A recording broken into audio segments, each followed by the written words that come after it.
আসসালামু আলাইকুম, কেমন আছেন সবাই? আশা করছি ভালো আছেন। আজকে আমি সিম আলু টমেটো দিয়ে মাছ রান্না করব। এই জন্য আমি এখানে এই যে সিম আলু কেটে নিয়েছি, মাছ, পেঁয়াজ, মরিচ এগুলো আমি কেটে নিয়েছি, আর নিয়েছি এখানে টমেটো একটা। তো দিয়ে আজকে আমি মৃগেল মাছ দিয়ে রান্না করব। এই জন্য চুলায় একটু প্যান বসিয়ে কড়াই বসিয়ে দিয়েছি। কড়াইটা গরম হলে আমি এখানে তেল দিয়ে দিলাম। তেল দিয়ে এখানে দিয়ে দিচ্ছি পেঁয়াজ কুচি, কাঁচামরিচ কুচি, পেঁয়াজ মরিচটাকে আমি এখানে তেলে হালকা ভেজে নেব।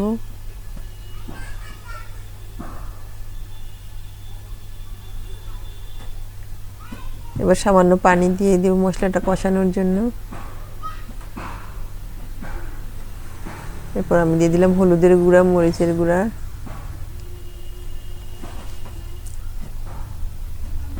দিয়ে এটা একটু ভালো করে মিশিয়ে নেব। সিম দিয়ে টমেটো দিয়ে মাছ দিয়ে রান্না করলে এটা অনেক মজা হয়। এটি দিয়ে দিলাম হচ্ছে রসুন বাটা, আদা বাটা, সামান্য জিরা বাটা। এটা দিয়ে মশলাটা কষিয়ে নেব। সামান্য পানি দিয়ে দিলাম ভালোভাবে মশলাটা কষানোর জন্য। মশলাটা ভালোভাবে কষালে কাঁচা গন্ধ থাকে না, তরকারিটা খেতে মজা লাগে। মাছটা দিয়ে দিলাম। এখন মাছটা দিয়ে কষিয়ে নেব। আমি এটা কষিয়ে রান্না করব, ভাজবো না। কষিয়ে রান্না ভালো লাগে। মাছটা কষিয়ে নেব। মাছটা কষানো শেষ, এবার আমি উঠাই নেব।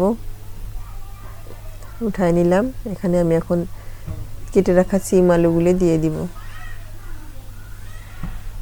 দিয়ে একটু ভালোভাবে কষিয়ে নেব।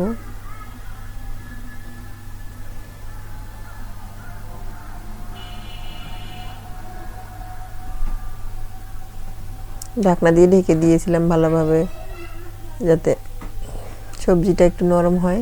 এভাবে দিয়ে দিলাম। এখন আমি একটা টমেটোটা দিয়ে দিলাম, দিয়ে একটু কষিয়ে ভালোভাবে কষিয়ে আমি পানি দিয়ে দিলাম।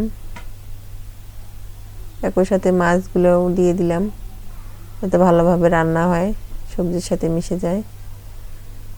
দিয়ে আমি ঢেকে দিলাম।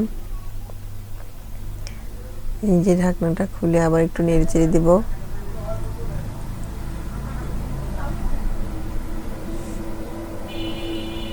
এই যে আমার টমেটো দিয়ে সিম আলু দিয়ে মাছ রান্নাটা কমপ্লিট। দেখতে অনেক সুন্দর হয়েছে।